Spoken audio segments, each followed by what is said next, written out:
படத்தோட ஓப்பனிங் சீன்ல ஒரு சைக்காட்ரிஸ்ட் போல உள்ள ஒருத்தன் வரான். அவனுக்கு ஹாய் சொல்லிட்டு அப்படியே அவனை உட்கார வைக்கிறாரு. நான் சின்ன வயசுல படிக்கும் போது எல்லாமே போர்டிங் ஸ்கூல்ல தான் படிச்சேன். அதுக்கப்புறம் எங்க அப்பா அம்மா என்ன கொண்டு போய் ஒரு ஹாஸ்டல்ல சேர்த்திட்டாங்க. எப்பயாவது ஒரு டைம் என்ன பார்க்க வருவாங்க. அவங்க எப்ப என்ன பார்க்க வருவாங்கன்னு சொல்லி ஆர்வத்தோடவும் ஏக்கத்தோடவும் பாசத்தோடவும் நான் ஏங்கிட்டு இருப்பேன். ஆனா இப்ப இருக்கிற உங்களை மாதிரி பசங்களுக்கு கையிலேயே எல்லா ஃபெசிலிட்டிஸுமே இருக்கு. ஆனா உங்க பெத்தவங்க கிட்ட நல்லா இருக்கியான்னு கேட்கறதுக்கு நேரம் தான் உங்களுக்கு இல்ல. நீயும் உங்க அப்பாவும் ரொம்ப நாள் இப்படி பேசாமையே இருந்தீங்க அப்படின்னா உங்களுக்கு நடுவுல மிகப்பெரிய பிளவு நடக்கும். ஏற்கனவே 2 பேரும் பேசிக்காம ஒருத்தருக்கு ஒருத்தர் முகம் பார்த்துக்காம தான் இருக்கீங்க. இனிமேலும் இது கண்டினியூ ஆக வேணாம்னு அந்த பையனுக்கு அட்வைஸ் போட்டுட்டு வெளியில இருக்கிற அவங்க அப்பாவை கூப்பிட சொல்றாங்க. வெளியில வந்தா இவரு மலையை பார்த்துட்டு இருக்காரு. யாரு? அந்த பையனோட அப்பா. உங்களை டாக்டர் கூப்பிடுறாரு அப்படின்னு முகத்தை சுழிச்சுக்கிட்டு அவன் சொல்ல இப்ப இவரும் எந்திரிச்சு உள்ள போறாரு. உள்ள போய் இவர் உட்கார்றாரு. பிலிப் எல்லாமே என்கிட்ட சொல்லிட்டான் அப்படின்னு அந்த டாக்டர் சொல்றாரு. அதாவது பிலிப் அப்படிங்கிறது இவரோட பையன், இவரோட இன்ஸ்பெக்டரா இருக்காரு. பிலிப்புக்கு நடந்தது எல்லாமே உனக்கு நடந்துருந்துச்சு அப்படின்னா உன்னோட மனநிலை என்ன அப்படிங்கறது உனக்கு தெரியுமா? அவன் செஞ்ச சின்ன தப்புக்கு கொடுத்த பனிஷ்மெண்ட்னால எவ்வளவு அவன் டிராமாவை ஃபேஸ் பண்ணிருப்பான் அப்படிங்கறது உனக்கு தெரியுமா? அந்த தப்புல இருந்து உன்னை அவன் அப்பாங்கிறதே கூப்பிடுறது இல்ல. அது உனக்கு தெரியுதா ஆண்டனி அப்படின்னு சொல்றாங்க. சோ இவர் பேர் தான் ஆண்டனி. இப்ப டாக்டர் என்ன சொல்றாருன்னா, நீங்க 2 பேருமே பிரேக் எடுத்துக்காங்க, வெளியில எங்கேயாவது போங்க, மனசை விட்டு பேசுங்க. அப்பா மகனுக்கு நடுவுல இருக்கிற உறவை நீடிக்கணும்னு நான் ஆசைப்படுறேன். இதுக்கு மேல என்னால எதுவும் சொல்ல முடியாது, ஏன்னா ஏற்கனவே உங்ககிட்ட நான் நிறைய சொல்லிட்டேன் அப்படின்னு டாக்டர் அட்வைஸ் போடுறாரு. இப்பதான் இந்த இன்ஸ்பெக்டர் என்ன சொல்றாருன்னா, சரி ஓகே டாக்டர் நானும் ட்ரை பண்றேன் அப்படின்னு சொல்லிடுறாரு. இப்பதான் ஒரு போலீஸ் ஸ்டேஷனை காட்டுறாங்க. வெளியில கார்ல ஒரு அப்பாவும் ஒரு பையனும் உட்காந்துட்டு இருக்காங்க. அந்த அப்பாவோட முகம் ரொம்ப கோரமா இருக்கு. பையன் பதுங்கி பதுங்கி இருக்கான். உள்ள போலீஸ் ஸ்டேஷனுக்குள்ள நம்ம எட்டி பார்த்தோம்னு பார்த்தா அங்கங்க ஒழுகுது. பொதுவா சட்டத்துலதான் ஓட்ட இருக்கும்பாங்க, ஆனா சட்டத்தை உருவாக்குன அந்த கோட்டையிலேயே ஓட்ட இருக்கு. சரின்னு இப்ப இன்ஸ்பெக்டர் உள்ள வராரு. இருக்கிற கான்ஸ்டபிள் அப்புறம் இன்னொரு பெண் போலீஸ் இருக்காங்க, அவங்க கிட்டயும் பேசிட்டு இருக்காரு.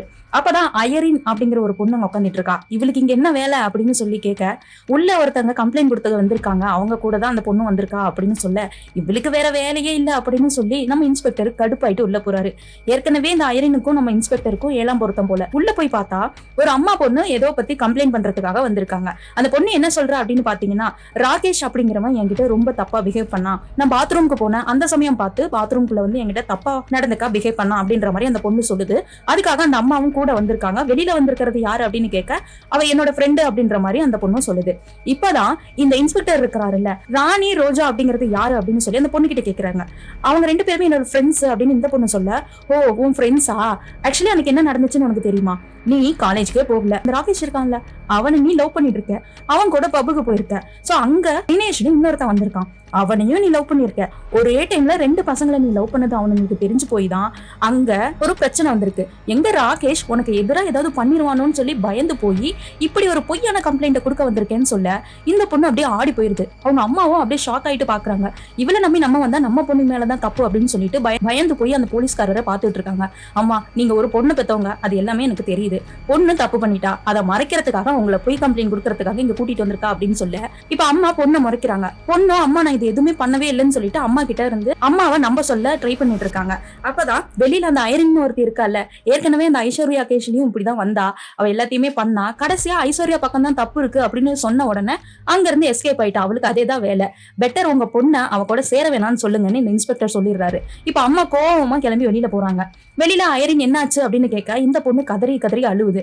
எங்க பிரச்சனையில நீ இனிமே தலையிடாதமா, எங்க பொண்ணு கூட பேசாதமான்னு சொல்லி அந்த பொண்ணு பேசிட்டு இவங்க 2 பேரும் ஆட்டோல ஏறி போறாங்க. இந்த பொண்ணு எவ்வளவோ சொல்லுது அம்மா கிட்ட, அம்மா நான் எந்த தப்புமே பண்ணல, இந்த போலீஸ்காரர் பொய் சொல்றாரு அப்படின்னு சொல்லி. ஆனா அந்த அம்மா நம்பவே மாட்டேங்கிறாங்க. அம்மா நீ மட்டும் என்ன நம்பல, நான் இங்க இருந்து செத்துருவேன் அப்படின்ற மாதிரி சொல்லுது.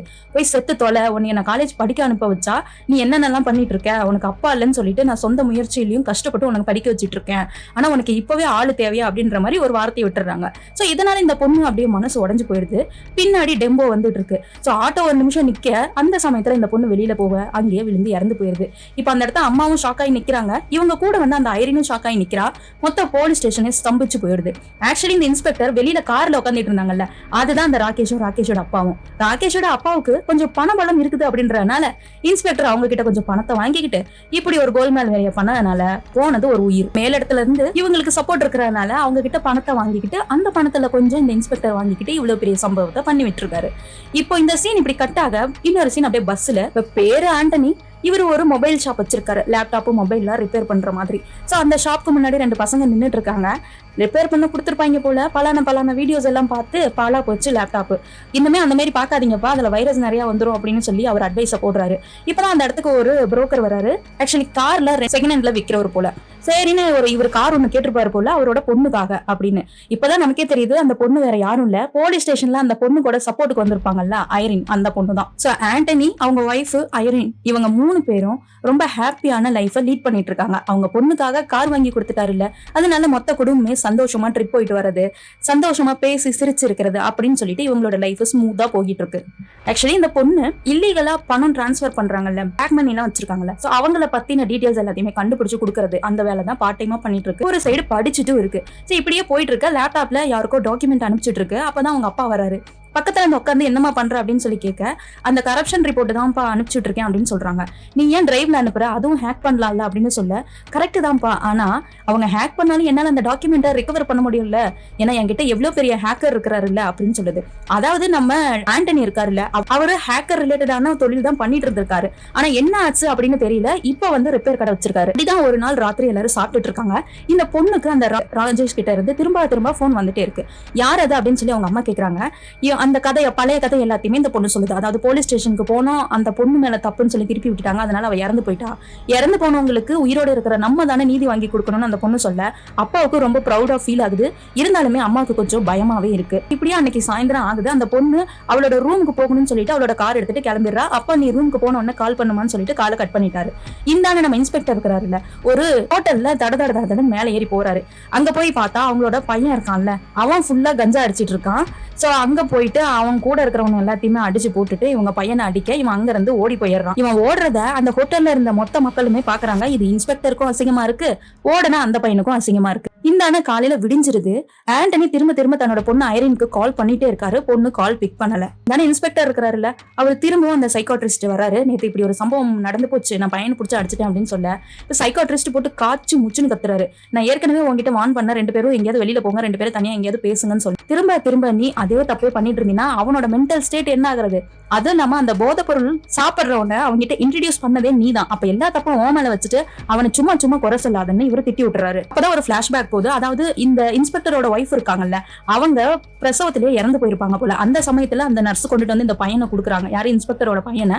ஆனா அவர் வாங்காம அப்படியே அங்க இருந்து வெளியில வந்துடுறாரு. இப்ப ஆண்டனி ஐரினோட ஃப்ரெண்டு சுஜிக்கு போனை போட்டு அவளோட ரூமுக்கு போய் அவ என்ன பண்றான்னு பாருமான்னு சொல்லிட்டு சொல்றாரு.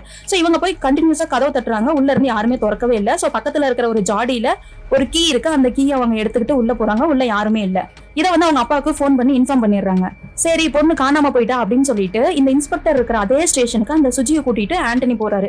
இப்படி என் பொண்ணு இல்லீகலா பணம் சம்பாதிக்கிறீங்களே பத்தின டீடைல்ஸ் எல்லாம் கலெக்ட் பண்ணி ரிப்போர்ட் பண்றவ நேத்தில இருந்து காணும் அப்படின்ற மாதிரி கம்ப்ளைண்ட் பண்றாரு. ஆனா ஐரின் இந்த இன்ஸ்பெக்டருக்கு ஏற்கனவே தெரியும், பட் தெரியாத மாதிரியே காட்டிக்கிறாரு. அப்படின்னா உங்க பொண்ணுக்கு ஏதாவது இல்லீகலா ஆஃபர் ஒரு லவ் அந்த மாதிரி ஏதாவது இருந்திருக்கும், அங்க போயிருப்பா அப்படின்னு சொல்ல, கண்டிப்பா அந்த மாதிரி என் பொண்ணுக்கு எதுவுமே இல்ல, நாங்க எல்லாமே ஓப்பன் பேரண்டிங் தான் பண்ணிட்டு இருக்கோம், கண்டிப்பா அது இது மாதிரி இருந்துச்சு அப்படின்னா என் பொண்ணு சொல்லியிருப்பா அப்படிங்கறத இந்த அப்பா சொல்றாரு. சரி ஓகே, நீங்க ஒரு கம்ப்ளைண்ட் எழுதி கொடுத்துட்டு போங்கன்னு சொல்லிட்டு வெளியில இருக்கிற ஏட்டு கூப்பிட்டு கம்ப்ளைண்ட் எழுதிக்காங்க அப்படின்னு சொல்றாங்க. பேர் என்ன, அட்ரஸ் என்னன்னு சொல்லி அந்த ஏட்டு கேட்கிறாரு. ஐரின் அப்படின்னு சொன்ன உடனே அந்த ஏட்டு திரும்ப இன்ஸ்பெக்டரை பாக்குறாரு. இன்ஸ்பெக்டர் கீழே குனிஞ்சிடறாரு. இங்க என்ன நடக்குது, என்ன நடந்துச்சு அப்படிங்கிறது இங்க தெரியல. அப்பதான் அப்பா இன்னொரு விஷயத்தையும் சொல்றாரு. அதாவது ஒரு நாள் நாங்க டைனிங் டேபிள்ல சாப்பிட்டுட்டு இருந்தோம், ராஜேஷ் அப்படின்றவங்க கிட்ட என் பொண்ணுக்கு த்ரெட்னிங் கால் வந்துச்சு அப்படிங்கறத சொல்றாரு. சரி ஓகேங்க, நாங்க விசாரிக்கிறோம் அப்படின்னு சொல்லிட்டு அந்த அப்பாவை அனுப்பிச்சு விட்டுறாங்க. இப்போ இந்த சுஜி இருக்கால, நேரா அந்த ராஜேஷோட வீட்டுக்கு போறா.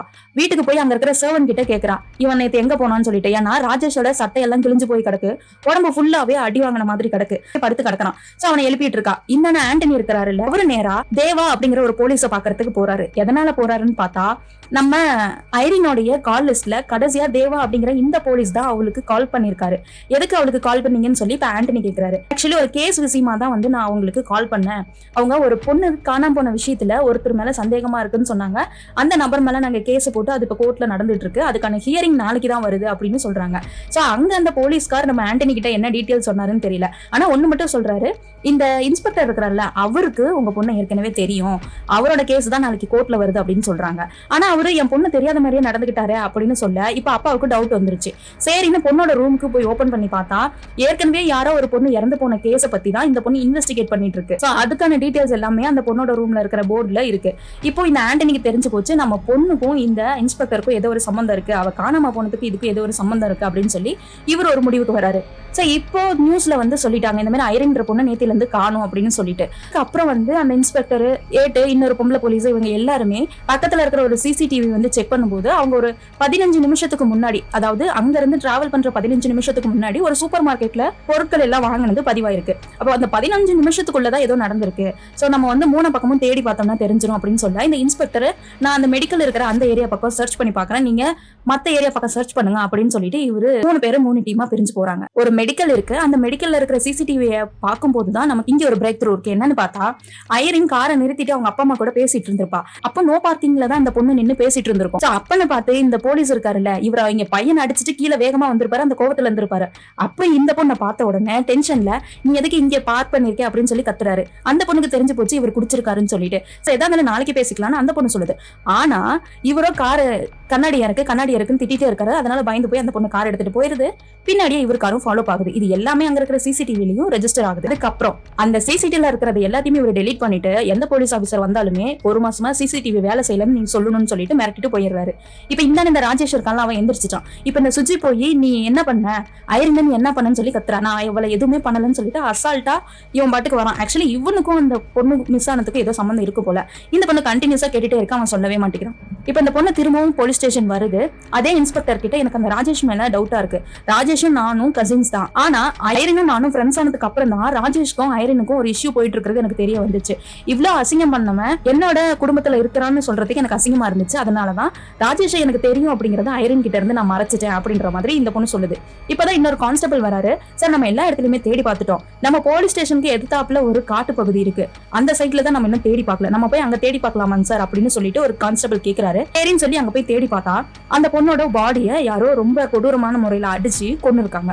சோ அங்க இருக்கிற மக்கள் எல்லாமே திரண்டுட்டாங்க. அவங்க அப்பா அம்மா வராங்க. அவங்க அப்பா அம்மாவால பார்க்க முடியல, அந்த அளவுக்கு உடம்பு ஃபுல்லாவே சேதமடைஞ்சிருக்கு. சோ பாடியை ரெக்கவர் பண்ணி மார்ச்சரிக்கு அனுப்பி அங்க போஸ்ட்மார்ட்டம் நடக்குது. அந்த டாக்டர் என்ன சொல்றாங்க அப்படின்னா அந்த பொண்ணுடைய நாக்க நல்லா அறுத்திருக்காங்க, அதுக்கப்புறம் ஆள்காட்டி விரல உடைச்சிருக்காங்க, கூர்மையான ஆயுதத்தினால அந்த பொண்ணுடைய மண்டையை திரும்ப திரும்ப அடிச்சதுனாலதான் அந்த பொண்ணு இறந்து போயிருக்கு அப்படின்னு சொல்றாங்க. இப்ப இன்ஸ்பெக்டர் என்ன கேக்குறாரு, அந்த பொண்ணு ரேப் பண்ணிருக்காங்களா அப்படின்னு கேட்க இல்லங்க அதெல்லாம் நடக்கல அப்படின்ற மாதிரி சொல்றாங்க. இந்த இன்ஸ்பெக்டருக்கு அவங்களுடைய ஹையர் அபிஷியல் கிட்ட இருந்து பிரஷர் மேல பிரஷர் வருது. ஏன்னா இவ்வளவு நாள் இவர் பண்ண கோல்மால் தனத்தை எல்லாத்தையுமே சப்போர்ட் பண்ண ஒரு எஸ்பி இப்போ ரிட்டையர் ஆயிட்டாரு. சோ புதிய எஸ்பி வந்து இவருக்கு பயங்கரமான பிரஷர் போட்டுட்டு இருக்காரு.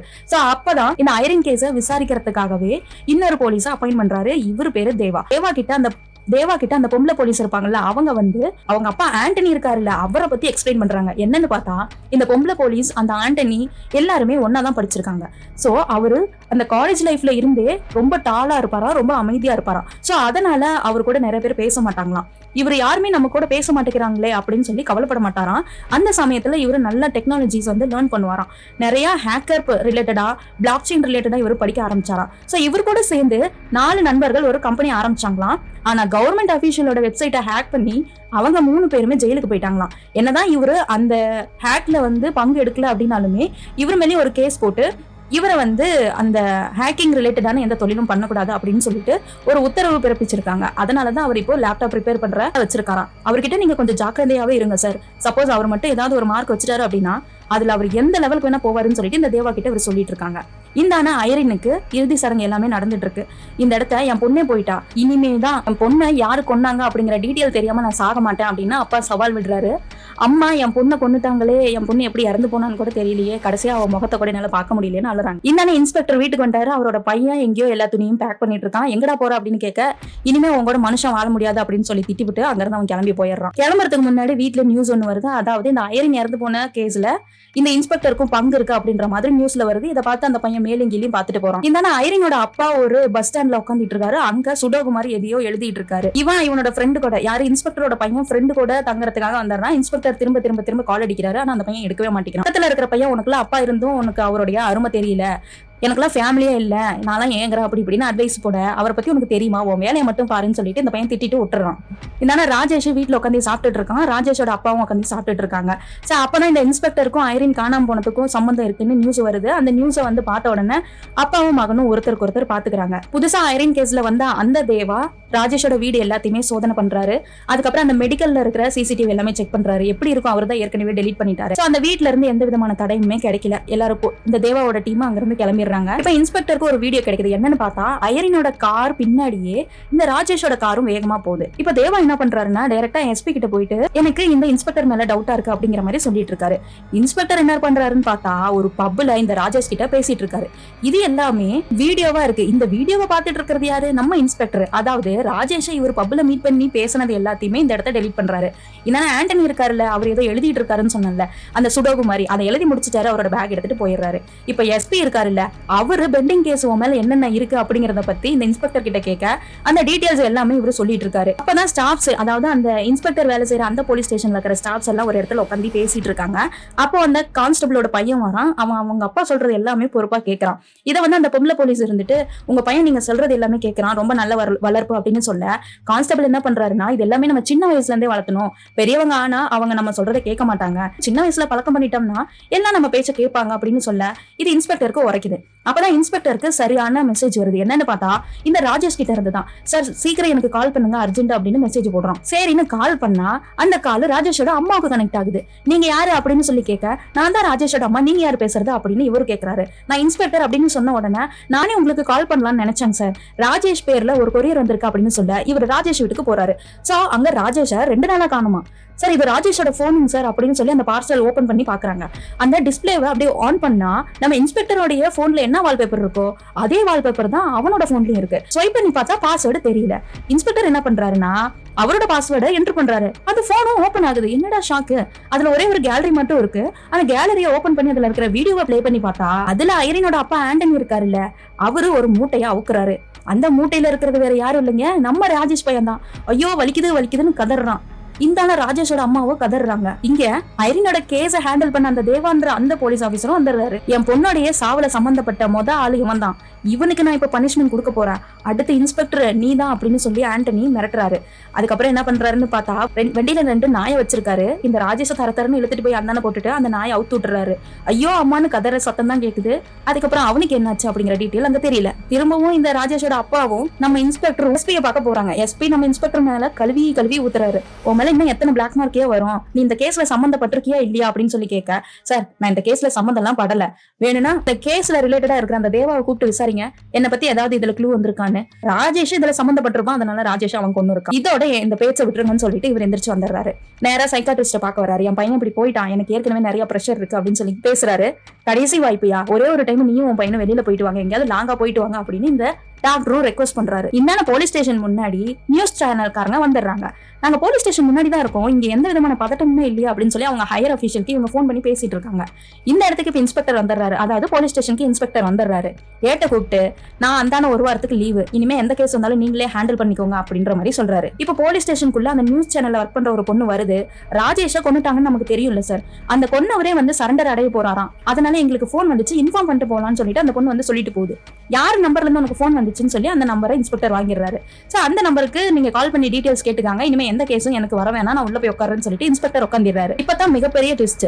அதாவது ராஜேஷ கொலை பண்ணது யாரு, நம்ம ஆண்டனி ஒரு கார்ல வந்து இறங்குறாரு. மீடியாக்காரங்க சும்மா இருப்பாங்களா, சும்மா இருக்க மாட்டாங்க.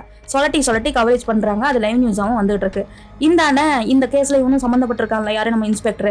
சோ இவரை பிடிச்சி ஆண்டனி பிடிச்சி அடின்னு அடிக்கிறாங்க. நான் தான் உங்ககிட்ட சொன்னல இன்ஸ்பெக்டர், திரும்ப நான் உன்னை தேடி தான் வருவேன் அப்படின்னு சொல்லிட்டு உன் போன் நம்பர் கொடு, என்ன பாஸ்வேர்டு மாத்திட்டியாட்டேங்குது அப்படின்னு சொல்ல, அதாவது நம்ம இன்ஸ்பெக்டர் போன்ல இருக்கிற பாஸ்வேர்டு மாத்தினது நம்ம ஆண்டனிக்கு தெரியும். அப்ப ஆண்டனி எந்த அளவுக்கு ஒரு வேலைக்காரன்னு தெரிஞ்சுக்கோங்களேன். இப்ப இவர் போனை வாங்கி ஒரு நம்பருக்கு போனை போடுறாரு. இனிமே இந்த நம்பரை நீ திரும்ப ஞாபகம் வச்சுக்கணும் அப்படின்னு சொல்லி அந்த போனுக்கு போனை போடுறாரு. போட்டு ஸ்பீக்கர்ல போட்டா அந்தான பேசுறது இன்ஸ்பெக்டரோட பையன். அப்ப நானு ஒரு பெட்டிக்கல்ல அடைச்சு கிடக்குறேன் அப்படின்னு சொல்லி கத்துறான். இப்போ கூலா இந்த ஆண்டனி என்ன சொல்றாருன்னா, உன் பையனை நான் உசுரோட ஒரு பொட்டிக்குள்ள வச்சு புதைச்சு வச்சிருக்கேன் அப்படின்ற மாதிரி சொல்றாரு. எங்கடா இருக்கன்னு அவனும் கேட்டுட்டே இருக்கான். ஆனா அந்த பையன் பொட்டிக்குள்ள தானே இருக்கேன் அப்படின்னு கடிக்கிறான். சரி உன்னோட லைவ் லொகேஷன் அனுப்பு அப்படின்னு சொன்னா, என்கிட்ட பட்டன் போன் தான் இருக்கு, என்னால அனுப்ப முடியாது, அது இல்லாம இதுல அவுட் கோயிங் சர்வீஸே இல்ல, இன்கமிங் மட்டும்தான் இருக்கு, 1 பாயிண்ட் தான் பேட்டரி இருக்கு அப்படின்னு சொல்லி அவன் கதறான். இப்ப இந்த இன்ஸ்பெக்டருக்கு பிபி ஏறிடுச்சு. உடனே ஆண்டனியா அடிச்சு வெளுக்க ஆரம்பிக்கிறாரு. என் பையன் எங்க இருக்கான்னு சொல்லுன்னு சொல்லி பாயிண்ட்ல இவனை மிரட்ட ஆரம்பிக்கிறாரு. ஆனா ஆண்டனி வாயவே திறக்க மாட்டேங்கிறாரு. உனக்கு இன்னொரு ட்விஸ்ட் நான் தரட்டா அப்படின்னு சொல்லி டிவியை காட்டினா அங்க ராஜேஷும் நம்ம இன்ஸ்பெக்டரும் பேசின வீடியோ லீக் ஆயிடுச்சு. இப்போ அங்க இருக்கிற அந்த கான்ஸ்டபிள்ஸ் எல்லாமே என்ன சார் நடக்குதுங்க அப்படின்ற மாதிரி கேக்குறாங்க. இது எல்லாமே நான் என்னன்னு சொல்றேன், ஆனா இப்போ என் பையனை நம்ம காப்பாத்தியே ஆகணும் அப்படிங்கறத ஒரு முழு முயற்சியா கொண்டு அங்க இருக்கிற கான்ஸ்டபிள் என்ன சொல்றாங்கன்னா, ஒரு உசுரை நம்ம காப்பாற்றணும், அது இன்ஸ்பெக்டரோட பையனோட உசுறு அப்படிங்கிறதுலாம் நமக்கு தேவையில்லை, சோ அதுக்காக நம்ம முழு முயற்சியோட போராடலாம் அப்படின்ற மாதிரி சொல்றாங்க. நீ என்ன மாதிரியே வேலைக்காரன் அப்படிங்கிறது எனக்கும் தெரியும் ஆண்டனி, ஆனா என்கிட்ட பகச்சுக்காதுன்னு இன்ஸ்பெக்டர் சொல்ல அது எல்லாமே எனக்கும் தெரியும். என் வாயிலிருந்து உன்னால உண்மையை வர வைக்க முடியாது, இன்னும் 5 நிமிஷம் தான் நான் செத்து போயிருவேன்னு சொல்லி இந்த ஆண்டனி ஆல்ரெடி பாய்சன் குடிச்சிட்டு தான் இங்கே வந்திருக்காரு, இங்க எல்லாமே கக்கிட்டு இருக்காரு. என்னோட வலி என்ன அப்படிங்கறத நிரூபிக்கணும் அப்படிங்கிறதுக்காக தான் இந்த வேலையை செஞ்சேன். இன்னைக்கு என்ன தெரியுமா, ஃபாதர்ஸ் டே, ஹாப்பி ஃபாதர்ஸ் டேன்னு சொல்லிட்டு அவர் அப்படியே அந்த மயங்கிடுறாரு. வெளியில பிரஸ் இருக்காங்க, பிரஸ்ஸுக்கு தெரியாம இவரோட உடம்ப ஹாஸ்பிட்டல் மாத்துங்க, மீதி எல்லாத்தையுமே நான் பாத்துக்கிறேன்னு சொல்லி இவர் இங்கே இறந்து போயிட்டாரு போல. சோ இவர் உசுரோட இருக்கிறாப்புல ஹாஸ்பிட்டல்ல ஒரு பிம்பத்தை பண்ணுங்க அப்படின்னு இன்ஸ்பெக்டர் பர்மிஷன் கொடுத்துட்டாரு. சரி, இன்னும் மொத்த மக்கள் எல்லாமே அதுக்காக வேலை செய்ய ஆரம்பிக்கிறாங்க. இப்ப இன்ஸ்பெக்டர் அவங்க கிட்ட இருக்கிற கான்ஸ்டபிள்ஸ் கிட்ட எல்லாத்துக்கிட்டையுமே இந்த ஆண்டனி ஏதோ ஒரு பிளே பண்றான், அந்த பிளே என்ன அப்படிங்கறத நம்ம கண்டுபிடிக்கணும் அப்படின்னு சொல்றாரு. அந்த நம்பரை எழுதி வச்சுக்கிறாரு. என்னது, அந்த பையன் கிட்ட இருக்கிற நம்பரை எழுதி வச்சுக்கிறாரு. மேப்பை ஓபன் பண்றாரு. ஆண்டனி 15 நிமிஷத்துக்குள்ள பக்கத்துல இருந்ததா எங்கேயாவது வந்திருக்கணும். சோ என் பையன் இந்த 15 நிமிஷத்துக்குள்ள டிராவல் பண்ற டிஸ்டன்ஸ்ல தான் இருக்கான். அப்போ நீங்க 4 டீமா பிரிஞ்சு 4 பக்கமும் தேடி என் பையன் எங்க இருக்கிறான் அப்படிங்கறத நீங்க கண்டுபிடிங்க அப்படின்னு இன்ஸ்ட்ரக்ஷன் கொடுக்குறாரு. இப்ப ஆண்டனி பத்தின டீடைல்ஸ் எல்லாத்தையுமே ஒரு கான்ஸ்டபிள் கிட்ட கேட்டிருப்பாங்க. சோ ஆண்டனி என்னன்னா எத்திக்கல் ஹேக்கிங், சைபர் செக்யூரிட்டி அப்படின்னு சொல்லி எல்லாத்துலயுமே எக்ஸ்பர்ட்டா இருந்திருக்காரு. சோ இப்பதான் இவருக்கு எல்லாமே ஞாபகம் வருது. அதாவது இவரோட போனும் ராஜேஷோட போனும் ஒரே மாதிரி இருந்தது, ஒரே மாதிரி பாஸ்வேர்டு இருந்தது அப்படின்னு சொல்லிட்டு இப்போ அந்த பையனோட போன் நம்பர் எழுதினார்ல, அதுல கடைசி 3 டிஜிட்டை எடுத்துட்டு அதுல ஒரு ஸ்லாஷ் போடுறாரு. ஏன் இது ஒரு கேஸோட ஃபைல் நம்பரா இருக்கக்கூடாது அப்படின்னு சொல்லி அந்த கேஸ் ஃபைல் பத்தின டீடைல்ஸ் எல்லாமே கலெக்ட் பண்ண சொல்றாரு. இந்த அந்த பையன் கிட்ட இருக்கிற போன்ல ட்ராக் பண்ண முடியுமா, இன்கமிங் கால்ஸ் வந்து எனேபிள் பண்ண முடியுமா அப்படின்னு சொல்லி அது ஒரு சைட் போயிட்டு இருக்கு. சோ அந்த கேஸ் ஃபைல் சொன்னாருல, அந்த கேஸ் ஃபைல் பத்தின டீடைல்ஸ் எல்லாமே கேதர் பண்ண ஆரம்பிக்கிறாரு. அதாவது ஒரு மைனர் பொண்ணை ரேப் பண்ண கேஸ்ல ஒருத்தன் வெளியில போயிருப்பான், அவனுக்கு 10 வருஷம் ஆயுள் தண்டனை கொடுத்துட்டு வெளியில வந்த அப்புறம் அவன் மக்கள் எல்லாமே அவனை அசிங்கமா பாக்குறாங்க அப்படின்ற ஒரு குற்ற உணர்ச்சினால இறந்து போயிட்டான், தூக்கு போட்டு அப்படின்ற டீடைல்ஸ் இவருக்கு கிடைக்க வருது. அந்த கான்ஸ்டபிள் வந்து எப்படி சார் கரெக்டா இந்த கேஸ் உங்களுக்கு ஞாபகம் வந்துச்சு அப்படின்னு சொல்லி கேட்க, நானே இன்ஸ்பெக்டர் ஆனதுக்கு அப்புறம் ஹேண்டில் பண்ண ஃபர்ஸ்ட் கேஸ் இதுதான் அப்படின்ற மாதிரி சொல்றாங்க. அப்பதான் மைனர் பொண்ணை ஒரு காலேஜுக்கு பின்னாடி ரேப் பண்ணி கொண்டு இருப்பாங்க. சோ அதுக்கு ஒரு ஆளை போட்டு அடின்னு இந்த இன்ஸ்பெக்டர் அடிச்சிருப்பாரு. சோ அவனே வந்து நான் தான் பண்ணேன் அப்படின்னு ஒத்துக்கிட்டு உள்ள போயிருப்பான். இது எல்லாத்தையுமே இவர் சொல்லி முடிக்க திரும்பவும் பையனுக்கு போன் பண்றாரு. கண்டுபிடிச்சா லொகேஷன் அப்படின்னு அவன் ஒரு பக்கம் கத்துறான். இப்ப ஹாஸ்பிட்டல்ல இருந்து அந்த டாக்டர் என்ன சொல்றாரு அப்படின்னு பார்த்தா, உன் பையன் ஆக்சிஜன் இல்லாத ஒரு ஸ்பேஸ்ல இருக்கான், அவன் டென்ஷன் ஆகி கத்தி பேசினான் அப்படின்னா அவனை சுத்தி கார்பன் டை ஆக்சைடா வர ஆரம்பிக்கும், முடிஞ்ச அளவுக்கு அவனை பிரீத் அவுட் வந்துட்டு நார்மலா பண்ண சொல்லு அப்படின்னு கான்ஃபரன்ஸ்ல போட்டு சொல்லிட்டு இருக்காங்க. தானே அந்த நெட்வொர்க்கிங்ல வேலை செய்யற அந்த பொண்ணுனால இந்த பையனோட போன்ல இருக்கிற இன்கமிங் கால், அவுட் கோயிங் கால் எனேபிள் பண்ண முடியல, ட்ராக் பண்ண முடியல. சோ இந்த மிஷன் ஃபெயில்டு. இந்தான அந்த பையன் கிட்ட இருக்கிற போனும் சுவிச் ஆஃப். இப்ப இன்ஸ்பெக்டருக்கு அள்ளு விடுது. இது இல்லாம இப்ப நியூஸ்ல இன்னொரு லைவ் நியூஸ் போயிட்டு இருக்கு. என்னன்னு பார்த்தா, ஹோட்டல்ல ரூம் நம்பர் 401 கவுன்சிலர் வந்து கடத்தப்பட்ட நிலைமையில இருக்காங்க அப்படின்ற மாதிரி லைவ் நியூஸ் போயிட்டு இருக்கு. இப்பதான் இந்த இன்ஸ்பெக்டருக்கு தெரிய வருது என்னன்னா, இவரு தான் தப்பு பண்ணிருப்பாரு. அந்த மைனர் பொண்ணை ரேப் பண்ணது அந்த அப்பாவி மனுஷனே இல்ல, இந்த கவுன்சிலரோட பையன் தான் அப்ப வந்து ரேப் பண்ணிருப்பான். இவங்க கிட்ட இருக்கிற பதவியினால அந்த பையனை காப்பாத்தி விட்டுட்டு அந்த அப்பாவி பையனை தூக்கி உள்ள போட்டனாலதான் அவன் இறந்து போயிருக்கான் அப்படிங்கிறது தெரிய வருது. ஐரினோட கேஸுக்கும் ஆண்டனிக்கும் இந்த கேஸுக்கும் என்ன சம்பந்தம் அப்படின்னு இந்த இன்ஸ்பெக்டர் யோசிச்சுட்டு இருக்காரு. அதுக்கப்புறம் தான் அந்த பையனை காப்பாத்தி விட்டாருல, அதுக்கு ஒரு பணம் கிடைச்சிருக்கல, அந்த பணத்தை எடுத்துட்டு வீட்டுக்கு போறாரு. இதை வந்து அவங்க பொண்டாட்டி கண்டுபிடிச்சிடுறாங்க. அப்பதான் மாசமா இருந்திருக்காங்க. நீ பண்ற இந்த பாவம் எல்லாமே நாளைக்கு என் பையனை தான் வந்து சேரும் அப்படின்னு சொல்லி கத்திட்டு இருக்கும்போது அவங்களுக்கு பிரசவ வலி வந்துருது. நீ என் கூட பேசாத அப்படின்னு சொல்லிட்டு போனவங்க தான் பிரசவத்துல இறந்து அந்த பையன் மட்டும் உயிரோட வெளியில வந்திருப்பான். சோ நம்ம பண்ண பாவம் தான் இப்படி பண்ணிருக்கு அப்படின்ற மாதிரி இவர் கில்ட்டியா ஃபீல் பண்ணாலுமே அந்த பணியை தொடர்ந்துட்டே தான் இருக்காரு. அவன் மிகப்பெரிய மைண்ட் கேம் ஆடிட்டு இருக்கான் அப்படின்னு சொல்லிட்டு இப்பதான் இன்ஸ்பெக்டருக்கு இன்னொரு போன் வருது. பக்கத்து ஸ்டேஷன்ல இருந்து ஒரு சத்யா அப்படிங்கிற ஒரு இன்ஸ்பெக்டர் கிட்ட இருந்து, சார் நீங்க அந்த ஆண்டனி சொன்னீங்கல்ல, அந்த ஆண்டனி 2 நாளைக்கு முன்னாடி என்ன பார்க்க வந்தாருங்க சார். ஏற்கனவே இறந்து போன ஐஸ்வர்யா அப்படின்ற பொண்ணு பத்தின டீடைல்ஸ் எல்லாமே என்கிட்ட கேட்டுட்டு போனாரு சார். அது மட்டும் இல்லாம இந்த ஐஸ்வர்யாவோட கேஸும் இந்த ஐரினோட கேஸும் ஒரே மாதிரியா இருக்கு. அந்த ஐஸ்வர்யாவும் இதே மாதிரி தான் நாக்கு அறுக்கப்பட்டு தலையில கூர்மையான ஆயுதத்தால அடிக்கப்பட்டு தான் இறந்திருக்காங்க. இந்த கேஸ் பத்தின டீடைல்ஸ் எனக்கு தர முடியுமாங்க சார் அப்படின்னு அந்த இன்ஸ்பெக்டர் கேட்கறாங்க. உடனே இந்த ஸ்டேஷன்ல இருக்கிற அந்த பொம்பளை போலீஸ் கிட்ட இந்த காலை கனெக்ட் பண்ணி விட்டுட்டு எல்லா டீடைல்ஸுமே ஷேர் பண்ணி விட்டுருங்கன்னு இன்ஸ்பெக்டர் சொல்றாரு. இதானே எஸ்பி கிட்ட இருந்து இன்ஸ்பெக்டருக்கு போனா வருது. அப்ப நீ தான் எல்லாமே பண்ணியாடான்னு. சார் எல்லாமே நான் சொல்றேன், என் மேலதான் தப்பு இருக்கு, ஒரு 1/2 மணி நேரம் எனக்கு டைம் கொடுங்க, அந்த டைம்குள்ள என் பையனை காப்பாத்திட்டு நானே வந்து சரண்டர் ஆயிடுறேன் அப்படின்ற மாதிரி இன்ஸ்பெக்டர் சொல்றாரு. ஒரு பக்கம் அந்த கவுன்சிலரை காப்பாத்தியாச்சு. இப்போ இந்த இன்ஸ்பெக்டர் எழுத ஆரம்பிக்கிறாரு. ஃபர்ஸ்ட் கேஸ் அந்த மொபைல் நம்பர்ல இருந்து எடுக்கப்பட்ட அந்த கேஸ் நம்பர், ரெண்டாவது ரூம் நம்பர் 401, மூணாவது ஐஸ்வர்யா கேஸ். இதுக்கு எல்லாத்துக்கும் என்ன ரிலேஷன் இருக்குன்னு சொல்லி எழுதிட்டு இருக்காரு. இந்தான நிறைய போலீஸ் போர்ஸ் எல்லாமே வந்து குவிக்க ஆரம்பிக்கிறாங்க. மக்களும் அந்த இடத்த கூட ஆரம்பிக்கிறாங்க. சரி, இப்ப அந்த ஐஸ்வர்யா ரெண்டாவது பொண்ணு இறந்து போச்சுல்ல, அந்த பொண்ணு பத்தின கேஸ் டீடைல்ஸ், அதுக்கப்புறம் அந்த பொண்ணோட கால் ஹிஸ்டரி எல்லாத்தையுமே எடுக்கும் போது அந்த பொண்ணு இறந்து போறதுக்கு முன்னாடி ஒரு நம்பருக்கு கால் பண்ணிருக்கு. ஆனா அந்த கால் வந்து அட்டன் ஆகல. சரி, அது யார் நம்பர் அப்படின்னு சொல்லி செக் பண்ணும்போது தான் அந்த பொண்ணுடைய அண்ணன் நம்பர். அந்த பொண்ணுடைய அண்ணன் இப்போ இந்த கவுன்சிலர் இருந்தாங்களா அதே ஹோட்டல்ல தான் வேலை செய்யறான். இப்போ இந்த இன்ஸ்பெக்டர் நம்பர்ல இருந்து அந்த அண்ணனுக்கு போன் பண்ண உடனே சொல்லுங்க சார், எடுத்த உடனே சொல்லுங்க சார் அப்படின்னு அந்த பையன் சொல்லியிருக்கான். சோ இதுலயே இந்த இன்ஸ்பெக்டருக்கு டவுட் வந்துருச்சு. கண்டிப்பா இந்த ஆண்டனிக்கும் இவனுக்குமே கனெக்ஷன் இருக்கும் அப்படின்ற மாதிரி. உங்க தங்கச்சி பத்தி சொல்லுங்க அப்படிங்கும்போது தான், என் தங்கச்சி இறந்து போறதுக்கு முன்னாடி எனக்கு போன் பண்ணிருக்கு, ஆனா அந்த பொண்ணோட போனை நான் அட்டன் பண்ணல அப்படிங்கிறதுக்கு இது வரைக்கும் நான் வருத்தப்படுறேன் அப்படின்ற மாதிரி இவர் சொல்றாரு. இன்னும் உங்க தங்கச்சி பத்தின டீடைல்ஸ் எனக்கு வேணும் அப்படின்னு சொல்லும்போது தான், ஹோட்டல்ல கஸ்டமர்ஸ் வந்திருக்காங்க, ஒரு நிமிஷம் இருங்க சார், நான் கஸ்டமர் அட்டன் பண்ணிட்டு வரேன் அப்படின்னு அவனும் சொல்றான். சரின்னு இவர் லைன்லயே வெயிட் பண்ணிட்டு இருக்காரு. உங்கள் வருகைக்கு நன்றி அப்படின்னு சொல்லிட்டு அந்த பையன் கட் பண்ணிடுறான். இப்ப இவர் ஜட்ஜ் பண்ணிட்டாரு, கண்டிப்பா இந்த கேஸ்ல அதாவது என் பையன் காணாம போனதுல இவனுக்கும் சம்பந்தம் இருக்குன்னு. திரும்பி அவனுக்கு போன் அடிக்கிறாங்க. போனு வேற யாருக்கோ ஃபார்வர்ட் ஆகுது. அதுதான் வேற யாரும் இல்ல, நம்ம ஐரினோட அம்மாவுக்கு தான் ஃபார்வர்ட் ஆகுது. எனக்கு தெரியும் நீ என்கிட்ட போன்ல வருவ அப்படின்னு என் வீட்டுக்காரர் ஏற்கனவே சொல்லியிருக்காரு அப்படின்னு சொல்லிட்டு, இப்போ இங்க நடக்கிறது எல்லாமே ஒரு ப்ரீ பிளான்டா ஸ்டெப் பை ஸ்டெப்பா நடக்கிற ஒரு ஃபார்மேட் தான். ஸோ இதுல கடைசி ஃபார்மேட் நீ தான். உன்கிட்ட கால் வரும்போது நான் உசுரோட இருக்க மாட்டேன், நீ அவனுக்கு இந்த விளையாட்டை முடிக்கிறதுக்கான ஹிண்ட் கொடுத்துட்டு நீயும் இறந்து போயிரு அப்படின்னு சொல்லியிருப்பாரு போல. ஸோ அதை எல்லாமே இந்த அம்மா சொல்லிட்டு இருக்கு. அதை பத்தி எனக்கு தெரியாதா அப்படின்னு சொல்லும் போதுதான் ஒரு பிளாஷ்பேக் போகுது. அதாவது இந்த இன்ஸ்பெக்டரோட பையன் சின்ன வயசுல இருந்தே கொஞ்சம் அடமெண்டா தான் வளர்ந்துருப்பான் போல. ஸோ அவனை ஒரு ஸ்கூல்ல படிக்க வச்சிருக்காங்க. அங்க அவன் என்ன பண்ணிருப்பான்னு பார்த்தா, ஒரு பொண்ணு போர்ட்ல எழுதி போட்டுட்டு இருந்திருக்கு. சோ அந்த பொண்ணுடைய ஸ்கர்ட் அப்படியே இழுத்து விட்டுருப்பான். அந்த பொண்ணு அசிங்கத்துல அப்படியே அழுந்திருக்கு. சரின்னு இந்த இன்ஃபர்மேஷன் எல்லாத்தையுமே அவங்க அப்பா கிட்ட, யாரு நம்ம இன்ஸ்பெக்டர் கிட்ட அந்த கான்வென்ட்டோட ஓனர் சொல்றாங்க. சோ அவரு வந்து அந்த பையனை கண்டிச்சிருந்தா பரவாயில்ல, ஆனா அவர் என்ன பண்றாருன்னா அந்த பையனுடைய ட்ரௌசர் எல்லாத்தையுமே கழட்டி விட்டுட்டு அந்த ஸ்கூல் ஃபுல்லாவே அந்த பையனை ஓட விட்டுருப்பாரு. ஓட விட்டது மட்டும் இல்லாம அந்த பையனை திரும்பவும் அதே ஸ்கூல்லயே படிக்க வச்சிருப்பாரு. சோ அந்த அசிங்கம், அவமானம், வெறுப்பு இது எல்லாமே அந்த பையனோட மனசுக்குள்ளேயே இருந்திருக்கு. சோ அதனாலதான் அந்த பையன் இவங்க அப்பா மேல ரொம்ப வெறுப்பா இருந்தது. அதுக்கப்புறம் நம்ம ஆண்டனி அந்த ராஜேஷை கடத்திட்டு வந்தாரு இல்ல, அந்த ராஜேஷ் கிட்ட நீ எதுக்கு என் பொண்ணை கொன்ன அப்படிங்கறத விசாரிக்கும் போதுதான், ஆக்சுவலி அன்னைக்கு நானும் கொல்லவே இல்லை, நான் நல்லா சரக்கடிச்சிருந்தேன் அப்படின்னு நடந்த கதை எல்லாத்தையுமே சொல்றான். என்னன்னா அந்த போலீஸ் ஆபீசர் இருக்காருல்ல, அவங்க பையனை அடிச்சிருப்பாரு, அங்க கீழே தான் இந்த பொண்ணு கார் நிறுத்தி அவங்க அப்பா கிட்ட பேசிட்டு இருந்திருப்பா. சோ இந்த போலீஸ் ஆபீசர் மேல இருந்து ஓடி வரதுக்குள்ள இந்த பொண்ணு கார் எடுத்துட்டு போயிருக்கும். சோ இந்த போலீஸ் ஆபீசர் பின்னாடியே துரத்திட்டு போயிருப்பாரு, இந்த பொண்ணு முன்னாடி போயிருக்கும்.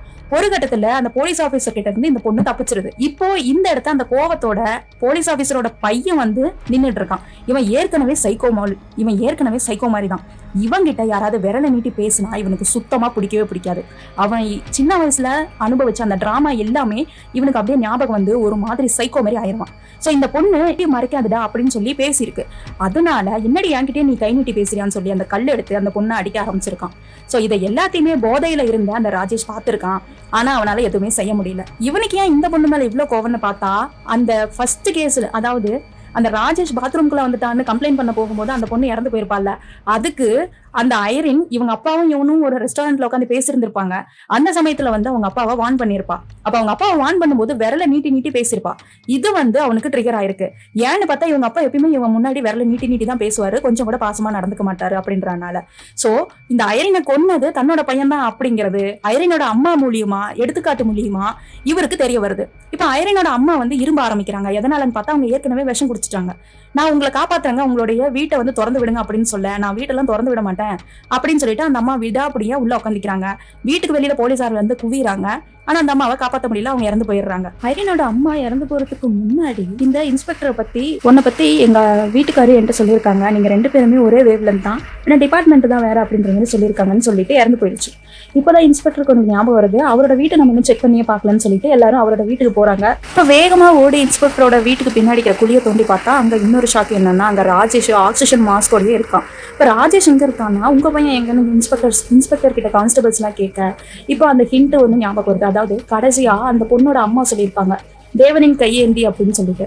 தேவனின் கையேந்தினா பக்கத்துல இருக்கிற சுடுகாட்டை போய் பார்க்கலாம்னு சொல்லிட்டு எல்லாரும் ஓடுறாங்க. அப்பதான் வந்து இவருக்குள்ளேயே ஒரு மனசாட்சி தட்டுது. அதாவது ரெண்டு அப்பாவி பொண்ணுங்களை இவங்களோட பையன் கொண்டுட்டாங்களே அப்படின்னு சொல்லிட்டு இவர் போறாரு, ஒரு சமாதி வந்து உடஞ்சு கிடக்கு. இவருக்கும் தெரிஞ்சு போச்சு அந்த இடத்துலதான் அவங்க பையன் இருக்கான்னு சொல்லிட்டு. இருந்தாலுமே பையனை காப்பாத்தாம தான் தான் இது எல்லாத்தையுமே செஞ்சேன் அப்படின்னு பழி ஏற்றுட்டு ஜெயிலுக்கு போயிடுறாரு. இதோட இந்த படமும் முடியுது. இந்த படத்தை பத்தின ரிவ்யூஸ் என்ன அப்படிங்கறத நீங்க கீழே சொல்லுங்க. வேற ஒரு படத்துல உங்களை மீட் பண்றேன். பாய்.